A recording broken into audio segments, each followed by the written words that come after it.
한 주간 저와 여러분이 인도받을 말씀은 마태복음 13장 30절입니다. 마태복음 13장 30절입니다.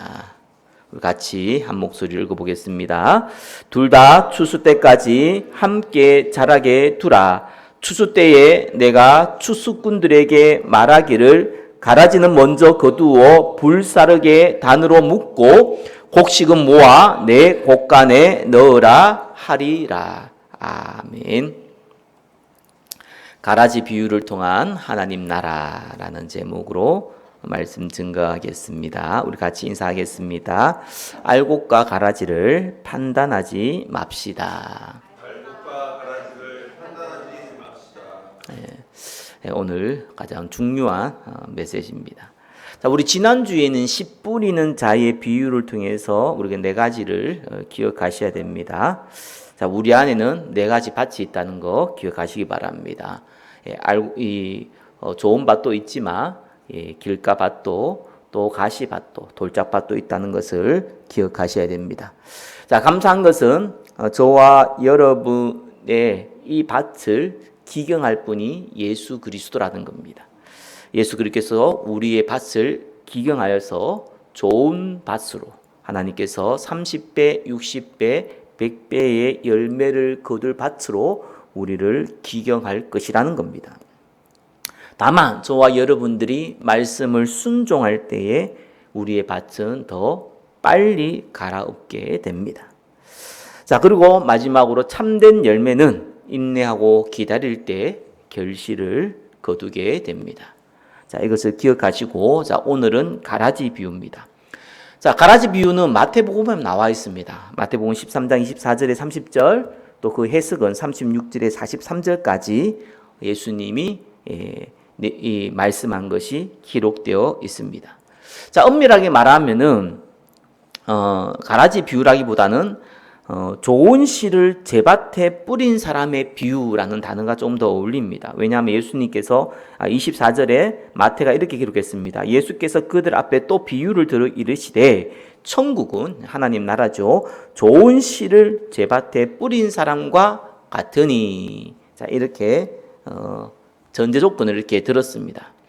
자, 근데 오늘 제가 이제 가라지 비유로 이 제목을 이렇게 달았습니다. 대부분 사람들이 가라지 비유라는 단어를 쓰기 때문에 쓴 게 아니라 씨 뿌리는 자의 비유는 예수님이요 바로 씨 뿌린 자의 비유를 들으라 하면서 설명을 했지만, 자, 오늘 본문에 대한 해석은 제자들이 예수님께 물었습니다. 자, 어떻게 물었냐니까 36절에 예수께서 무리를 떠나서 집에 들어갔으니 제자들이 나와서 이르되 밭의 가라지의 비유를 우리에게 설명하여 주소서라고 이렇게 질문을 하죠. 자, 그래서 예수님이 가라지에 대해서 거기에 맞추어서 해석을 해 주셨습니다. 자, 그래서 오늘은 가라지 비유라는 단어로서도 무난합니다. 다만 예수님께서 이 가라지에 맞춰서 해석을 했지만 좋은 씨를 제밭에 뿌린 사람의 관점, 예수님의 마음도 함께 담아서 설명했습니다. 자, 오늘 말씀을 통해서 하나님 나라에 대한 의미를 다시 한번 확인하고 하나님의 말씀에 순종하시기를 예수 그리스도의 이름으로 축원합니다. 자, 일단 가라지 비유는요, 예수님이 씨 뿌린 자의 비유와 같이 그 단어 뜻을 구체적으로 설명해 주셨어요. 우리가 굳이 해석하지 않아도 단어 하나의 뜻이 무슨 뜻인지 마태복음 13장 37절, 38, 39절에 예수님이 직접 설명해 줬습니다. 자, 37절에 좋은 씨를 뿌리는 이는 인자요 이렇게 나옵니다. 그러니까 이 씨를 뿌리는 자가 예수님이라고 얘기했죠. 38절에 밭은 세상입니다. 자, 저와 여러분의 마음도 하나의 밭이지만 예수님이 일반적으로 해석을 세상을 밭으로 설명했습니다. 자, 그리고 좋은 씨를 천국의 아들들이요. 좋은 씨는 천국의 아들들, 예수 그리스도를 믿는 사람들이죠.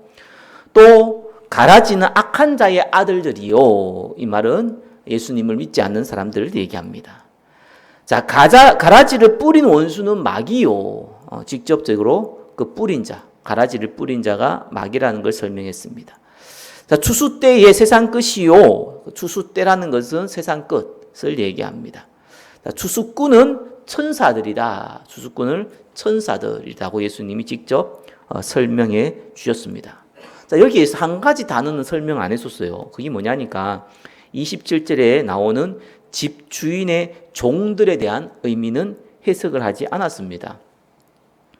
39절에 나오는 추수꾼은 천사들이라고 얘기했는데 이 집주인이 이 집주인의 종들하고 얘기한 내용들을 비유로 적어놨거든요. 그 집주인의 종들에 대한 의미는 예수님이 얘기하지 않았어요. 우리가 당장 예수님이 인자라고 했으니까 이 씨 뿌리는 자가 인자니까 그러면은 거기에 있는 주인의 종들은 당연히 그 말씀을 듣고 있는 12 제자들, 넓게는 오늘날 저와 여러분처럼 하나님이 주신 사명을 마음에 담은 제자들을 의미하겠지요. 이것이 집주인의 종들입니다. 자, 그리고 가라지에 대한 그 의미도 대부분 알고 있지만 기본적인 지식은 알 필요 있죠. 요거는 이 독보리라고 하는데 한국에서는 잘 나지 않고 오히려 팔레스타인 지방에서는 독보리가 잘 납니다. 여기서 이 독보리는 처음에 나올 때는 이 곡식 알고 가고 구분이 잘 안 됩니다. 자, 근데 한 60cm 정도 자라가지고 이제 이 열매를 맺기 시작할 때에는 검은 이삭 형태를 나타내는 것이죠. 그래서 일반 곡식 알곡은 색깔이 옅은 갈색을 나타내지만 요거는 검은색을 나타냅니다. 열매를 맺을 때예요. 자, 그래서 그때부터 요거는 독보리, 가라지구나 이렇게 알게 되는 겁니다. 자, 이 가라지가 뿌리를 내릴 때에 일반 곡식 알곡과의 그 뿌리가 엉켜져 있습니다. 그럼 가라지를 뽑게 되면은 아무래도 옆에 있는 한두 개의 알곡들 뿌리도 같이 뽑히게 되죠. 근데 이 가라지가 영향력이 커서 그런지 이 거름을 주면은 대부분 빼앗아 버립니다. 그러니까 알곡들에게 사실은 거름에 대한 영양분이 안 가도록, 거의 못 가도록 만드는 것이 사실은 이 가라지, 이 독보리입니다. 자, 그래서 이거 잘못 먹으면은 구토, 설사, 심지어는 죽게 된다고도 하죠. 자, 그래서 이것이 알곡이냐, 아니면 독보리, 가라지냐라는 것은 딱 열매를 맺을 때, 한 60cm 정도 자라서 열매를 맺을 때 딱 구분이 되어집니다. 자, 이런 기본적인 우리가 내용을 알고 오늘 가라지 비유에 대한 의미를 확인해야겠습니다. 자, 첫 번째입니다. 가라지로 인해 알곡이 고통받는다는 것을 하나님은 알고 계십니다. 자, 27절에 이렇게 나왔습니다. 집 주인의 종들이 와서 말하되 주여 밭에 좋은 씨를 뿌리지 아니하였나이까? 그런데 가라지가 어디서 생겼나이까? 그래서 주인이 이렇게 얘기하죠. 주인이 이르되 원수가 이렇게 하였구나. 자, 원수는 마귀라고 예수님이 직접 설명했죠. 그래서 우리가 영적 세계를 우리가 반드시 인지하고 살아야 됩니다. 흑암, 사단, 사단과 마귀는 같은 말이죠. 이 귀신, 악령 같은 말입니다.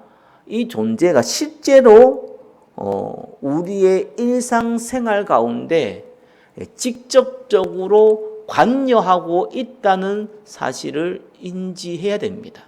그게 사실입니다.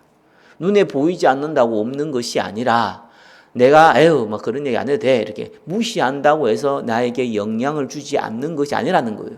실제로 이 존재는 예수님이 재림할 때까지 건재하며 지금도 활동하고 있음을 기억하셔야 돼요. 그래서요, 세상은 많은 민족이 있지만 성경에서는 딱 두 민족만 얘기합니다. 예수님을 믿는, 예수님의 통치를 받는 하나님의 민족과 또 예수님의 통치를 거절하는 마귀의 민족, 딱 두 민족밖에 없어요. 자, 여기서 마태복음 13장 25절에 보니까 사람들이 잘 때에 원수가 가라지를 덧뿌렸다라고 나와 있어요. 자, 이 가라지가 왜 생겼냐는 것을 우리가 좀 기억을 해야 됩니다. 교회에서 언제 가라지가 부러졌냐? 조금 우리가 넓게 보면은 이 밭이라는 게 세상이라고 예수님 딱 얘기해 줬잖아요. 그럼에도 불구하고 이 세상은 저와 여러분 마음도 포함되거든요. 우리 마음밭의 가라지는 언제 부러졌냐? 우리가 알 필요 있죠. 예, 성경은 잘 때에 부러졌다. 사람들이 잘 때에, 주무실 때에. 다르게 표현하면은 영적으로 어두워질 때에 뿌려져요. 그래서 교회가 복음을 약하게 얘기하고 우리가 복음을 자꾸 얘기하고 예수님을 얘기하고 이렇게 얘기하는데 너무 기초적인 거 아니냐, 너무 기본적인 거 아니냐 이런 분들이 의외로 많아요. 십자가에 죽으시고 부활한 거 난 믿는다. 그 이름 믿으면 구원 받는다. 이렇게 나 믿는다. 근데 그렇기 때문에 우리는 어떻게 살아야 합니까? 라는 것을 강조 포인트를 두고 있는 분들이 많이 있습니다. 근데 우리가 조심해야 되는 게 그런 거예요. 왜냐하면은 우리의 IQ라고 하면 IQ고요. 우리의 마음에 담기는 거는요. 어떻게 보면 쉽게 잊혀져 버립니다. 그러다 보니까 자꾸 강조를 하지 아니하면은 우리 마음에서 사라져 버려요. 그래서 성경에 보면 율법주의, 신비주의, 박애주의, 정의주의, 또 이 종교주의 이게 어떻게 나왔냐니까요. 처음부터 난 율법을 지켜서 구원받겠다. 이런 사람들도 있었지만 유대인들은 그렇게 했죠. 그러나 처음부터 율법주의가 나온 게 아닙니다. 처음엔 율법주의가 나온 게 아니고요. 예수님을 잘 믿으려다 보니까 예수님이 하라는 거 하고 하지 말라는 거 하지 말아야겠다라고 생각하다 보니까 그걸 하나의 규칙으로 정한 거예요. 그러다 보니까 여기 시간이 지다 보니까 요걸 지키느냐 안 지키느냐가 이 사람의 신앙의 기준이 돼버린 겁니다. 예수님을 믿냐 안 믿냐가 기준이 되는 게 아니라 예수님을 다 믿는다라고 생각을 하고 일단은 요걸 지키냐 안 지키냐 요게 기준이 됐어요. 사람 눈에 보이는 것에 약하잖아요. 그러니까 그걸 자꾸 따라하는 거예요. 그러니까 예수님 안 믿어도 예수님 하신 말씀을 지키면은 믿음 좋은 사람 되는 거예요. 아니 예수님이 예수님을 진짜 믿어도 예수님이 상황에 따라서 우리가 말씀을 못 지킬 수도 있고 어쩌면 실수할 수도 있는데 그러면 믿음이 약한 사람이 되는 거예요. 이러면서 자꾸 본질이 자꾸 변질되어집니다. 내가 어떻게 하면 예수님을 정말 깊이 체험할까 하다 보니까 기도하다 보니까 하나님의 능력도 받고 신비한 것도 체험을 하거든요. 근데 이거 체험해 보니까 너무 좋은 거예요. 영적 체험을 해보니까. 나는 이 카타르시스라는 게 체험해 보니까 너무 좋은 거예요. 그래서 내가 이거에 좀 집중하고 싶다 나온 것이 신비주의입니다. 처음부터 율법주의 신비주의가 나온 게 아니에요. 전도하다 보니까 너무 가난한 사람들이 많아. 부유한 사람들 예수님 안 믿으려고 그러는데 가난한 사람들 의외로 예수님 믿는 사람들이 많이 생기거든요. 근데 예수님 부정하다 보니까 너무 가난하다 보니까 내가 가지고 있는 거 자꾸 주다 보니까 부족한 거예요. 그래서 자꾸 이 가난한 사람 돕자 이렇게 해가지고 헌금도 하고 이 기부도 받다 보니까 이거 자꾸 전달하다 보니까 실제로 예수님 전하는 건 뒷전이고 가난한 사람 구제하는데 에너지를 쓰게 되고 거기에 마음이 담기게 된다는 겁니다. 그게 눈에 보이니까요. 요 때가 어두워질 때예요. 교회도 그렇고 우리의 마음도 그렇습니다. 그래서 우리는 계속해서 예수 그리스도의 복음에 대해서 계속 마음에 담고 묵상하고 그렇게 해야 돼요. 안 그러면은 우리도 모르게 자꾸 변질되어 갑니다. 눈에 보이는 것을 따라가게 되는 것이죠. 특별히 개인적으로요, 영적으로 가장 어두울 때가 보니까요, 제 개인적인 생각입니다. 3가지 정도가 보이더라고요. 하나는요, 욕심이 잡힐 때예요. 육신의 정욕, 안목의 정욕, 이생의 자랑이죠. 대표적인 사울왕인데, 이 욕심에 잡히면 어떤 일이 벌어지냐니까, 희한하게요, 사람들이 욕심에 잡히면요, 이 영적인 게 안 보여요. 영적인 것이 심지어는 자기 욕심을 해결해주는, 채워주는, 만족시켜주는 수단이 됩니다. 이래가지고 거의 다 이제 영적으로 싹 어두워진 시간표가 있습니다.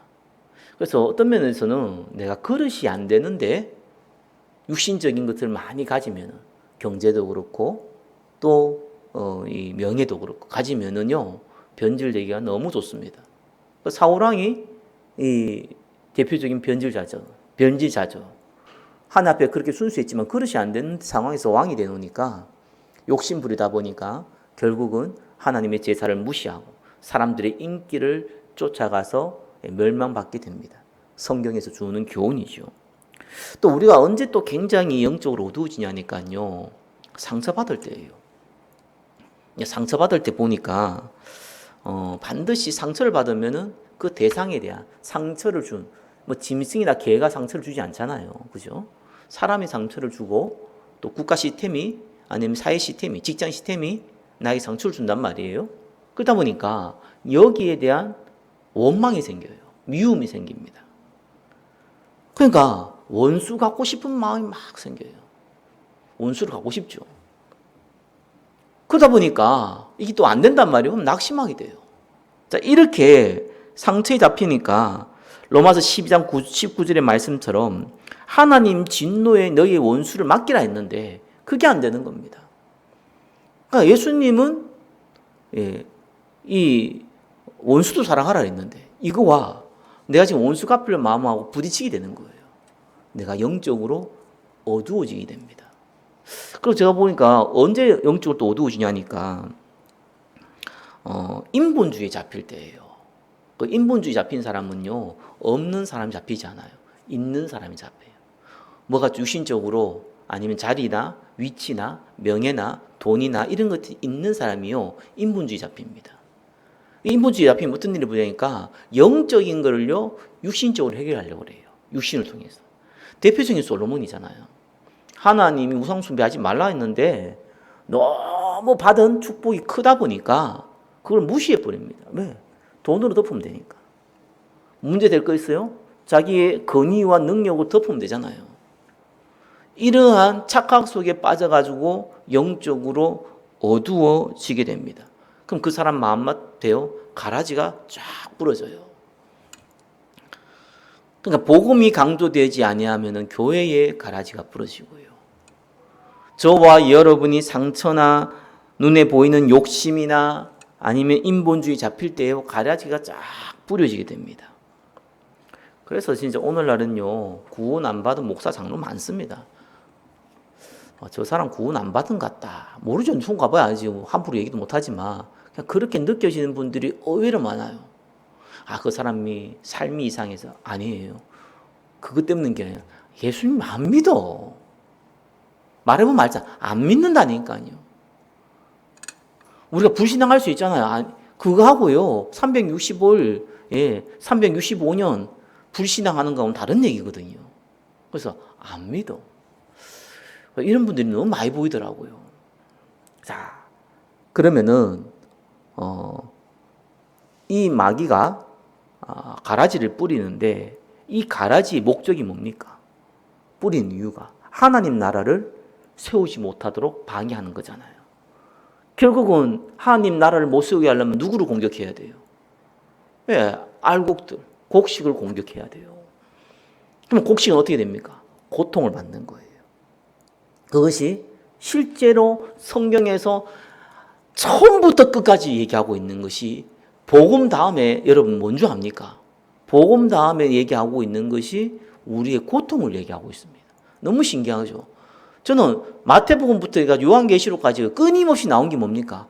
고통을 얘기하고 있어요. 구원받은 백성의 고통을 얘기하고 있어요.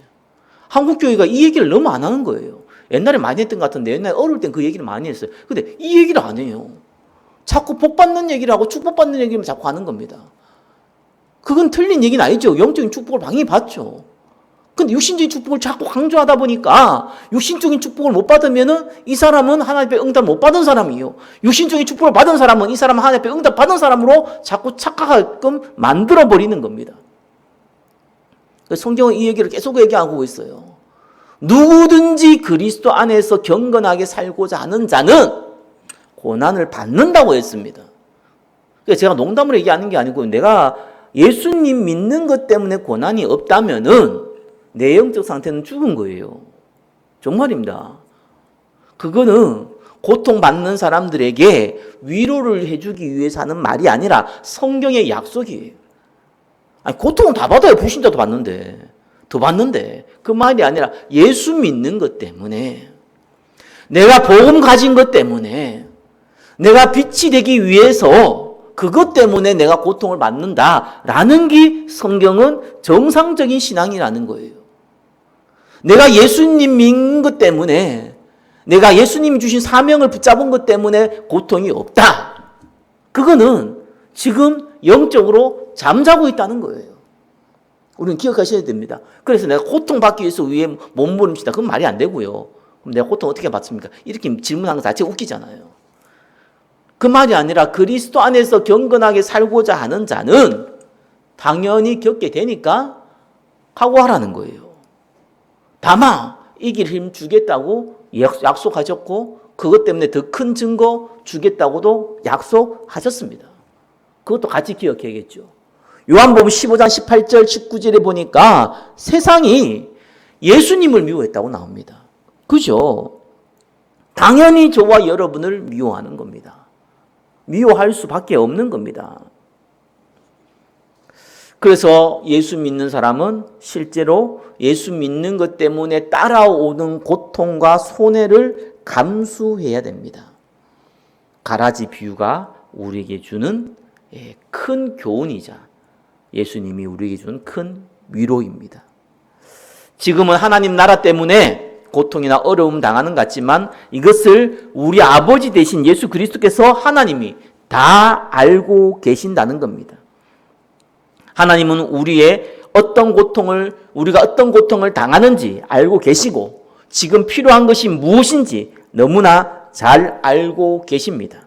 그래서 분명하게 약속하고 있는 거예요. 43절에는 어인들은 자기 아버지 나라에서 해와 같이 빛나리라. 저와 여러분이 복음 때문에 순종하며 산다면은 반드시 이 열매의 응답을 누리게 됩니다. 그렇죠? 당연한 겁니다. 그래서 뭐라고요? 믿음의 힘을 줄 테니까 기도하고 인내하며 기다리라. 그겁니다. 그래서 기도하셔야 돼요. 저도 이렇게 교회에서 우리 사모랑 또 우리 아이랑 같이 기도하는 시간을 계속 가집니다. 뭐 새벽에도 있지만 또 시간을 내서 계속 가집니다. 두세 사람이 내 이름으로 기도할 때 함께 한다고 약속했거든요. 여러분 알다시피 우리 교회가 많이 어렵습니다. 상황이 많이 어려워요. 그래서 저는 개인적으로 하나님이 하실 거를 내가 확신하지만 그건 확신이고 그건 분명한 사실이지만 실제 현실의 문제는 고통이 따라올 수밖에 없는 거예요. 그래서 내가 이것도 목사로서 겪어야 될 고통이지 않느냐. 제가 세상 것을 선택하고 합리적인 걸 선택하고 또 다수결로 선택했다면 이런 고통 안 당해도 됐을 겁니다. 저는 진리를 선택해야 한다 생각하거든요. 그것도 존심이 있지. 예수님 믿는 자존감이 있지. 진리를 선택해야 되지. 범죄를 선택할 수는 없잖아요. 당연한 겁니다. 따라오는 고통, 믿음으로 기도하면서 인내하고 기다리시기를 예수 그리스도의 이름으로 축원합니다. 두 번째입니다. 하나님 나라는 한 영혼도 다치지 않게 하는 것이 더욱 중요합니다.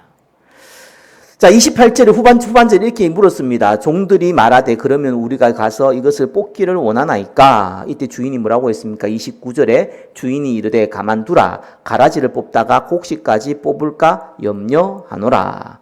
자, 이거는요, 농사를 지어본 사람들이면 말이 안 되는 얘기예요.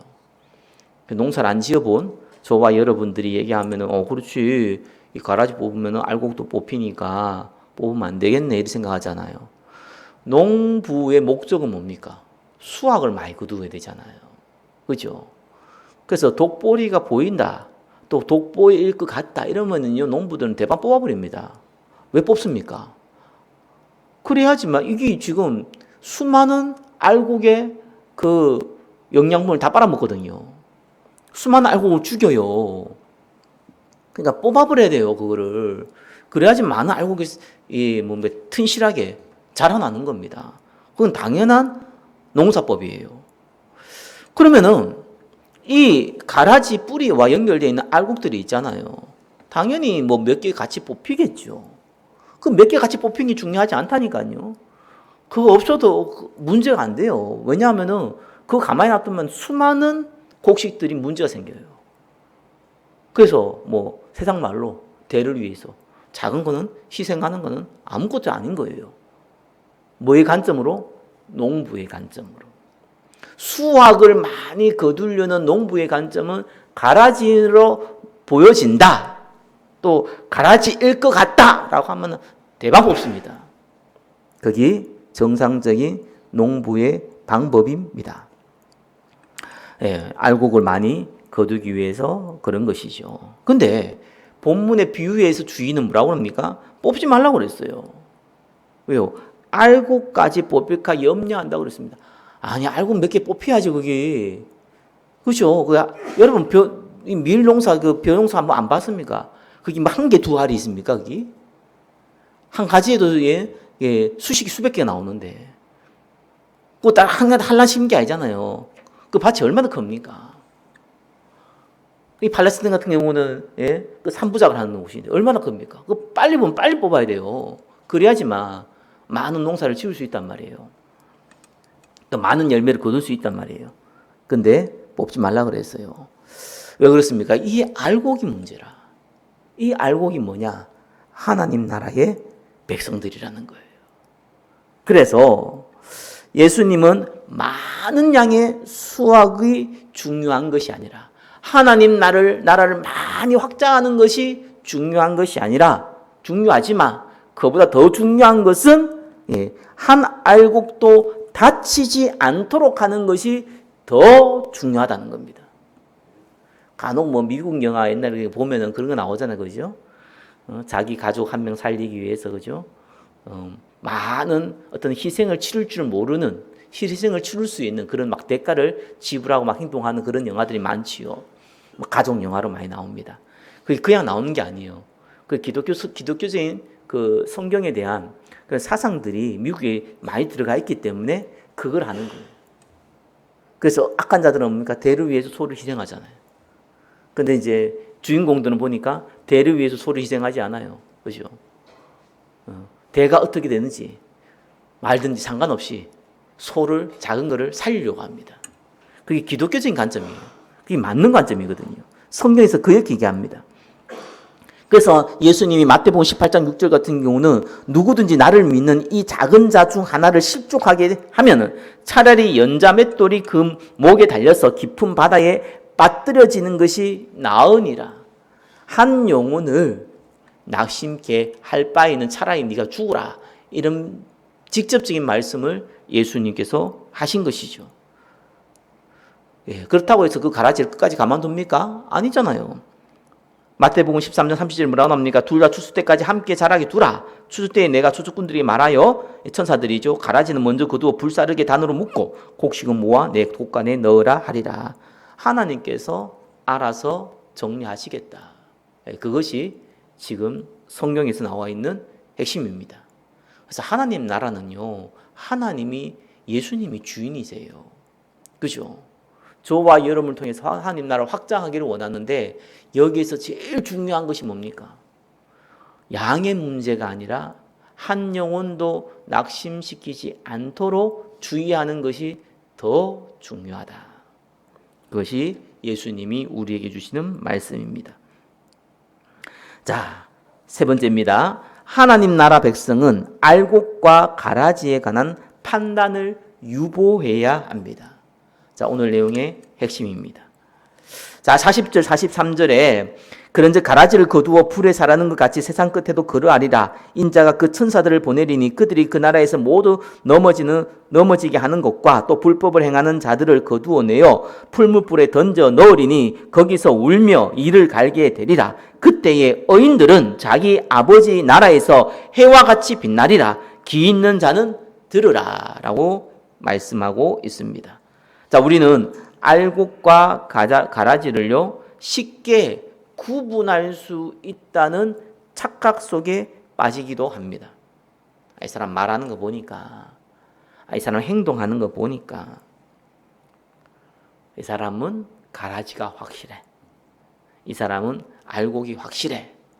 자, 이렇게 우리가 판단한 경우가 의외로 많이 있어요. 특별히 하나님 앞에 쓰임 받고자 하는 제자일수록 이런 판단을 쉽게 할 수 있습니다.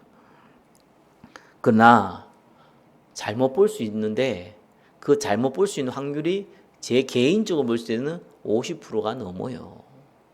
모아이면 도예요. 그 말은 뭡니까? 절대로 판단할 수 없다는 겁니다. 왜 그렇습니까?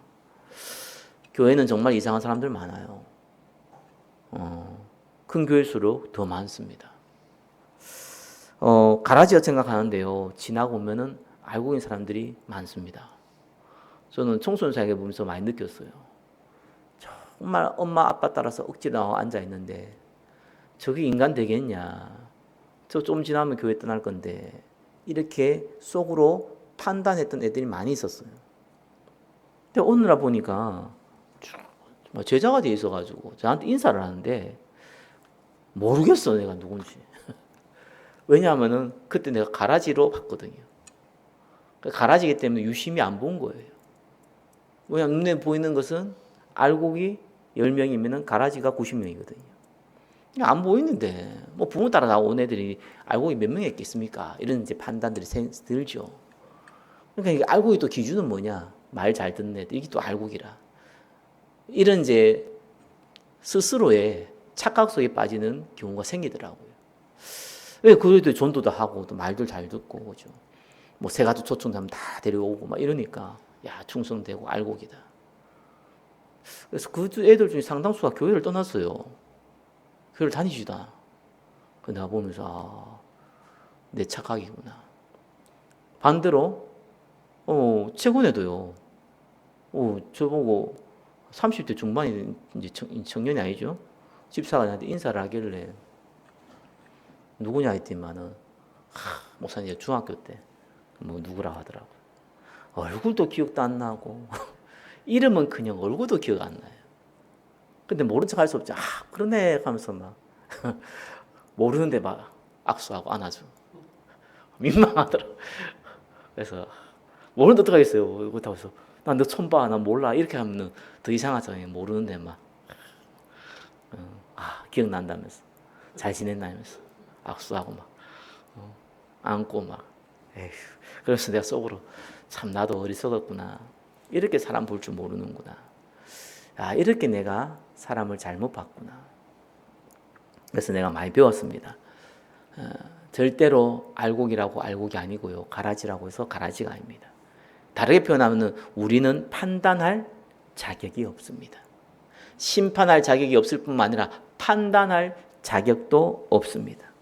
그래서요, 우리는 모든 사람을 알곡이다 생각하고 교회에 오는 모든 사람을 또 심지어는 저와 여러분 가족과 불신자 모두도 알곡이다 생각하고 알곡처럼 대해주시면 돼요. 그게 정답입니다. 근데 만약에 가라지였다? 그건 하나님이 알아서 하실 일이고요. 그렇죠? 근데 우리가 알곡인 줄 알았는데 나중에 가라지였어. 그러면은 저와 여러분 몰랐구나 이러면 되잖아요. 근데 알곡처럼 대해줬으니까 후회가 없는 거예요. 근데 알곡인데 가라지는 대해버리면 어떤 일이 벌어집니까? 그럼 저와 여러분의 인생에 많은 오점을 남깁니다. 실수를 하게 되는 거죠. 말씀을 맺겠습니다. 가라지로 인해 저와 여러분이 고통받는 것은 하나님이 알고 계시고 또 하나님 나라를 위해서 필연적인 과정입니다. 그래서 어떻게 합니까? 기도하면서 인내하면서 기다려라. 기다리세요. 이건 뭐 저한테 한 얘기도 하지만 기다려야 돼요. 그래서 제가 인본주의도 써보고 다 해보니까 안 되네요. 기다려야 됩니다. 하나님 나라는 기다려야 돼요. 뭐 저도 조금씩 옛날에 응답 받았을 때에는 응답 되겠냐 했던 부분에서 응답이 오고요. 응답 될 것이다 하는 부분에서 응답이 없더라고요. 그런 거 보면서도 꼭 그렇게 되냐 그건 아닌데 꼭 반대로 되냐 그런 건 아닌데 분명한 거는 하나님이 하신다. 믿음을 잃지 마라. 두 번째는 뭡니까? 하나님 나라는 양보다는 한 영혼을 다치지 않게 하는 예수님의 마음이 더 중요하다. 양보다 질이에요. 세상은 양이 중요하죠. 그죠? 그런데 성경은요, 한 영혼을 다치지 않는 질이 중요합니다. 그게 저와 여러분이 하나님 앞에 끝까지 쓰임 받는 방법이에요. 세 번째는 뭡니까? 절대로 인간인 저와 여러분들이 알곡과 가라지를 판단하지 말라. 그거를 한 주간 마음에 담고 알곡의 축복 누리시기를 예수 그리스도 이름으로 축원합니다. 기도하겠습니다. 우리를 알곡으로 부르시고 하나님 나라를 확장하게 하심을 감사드립니다. 문제, 사건, 고통, 하나님 나라의 필연적인 것을 알게 하셨고 또 양보다 한 영혼을 다치게 하는 질이 중요하다는 것도 알게 하셨으며 또한 무엇보다도 알곡과 가라지를 판단하지 않기를 원하오니 하나님의 성령으로 역사하시고 응답하여 주옵소서. 예수 그리스도 이름으로 기도드립니다. 아멘.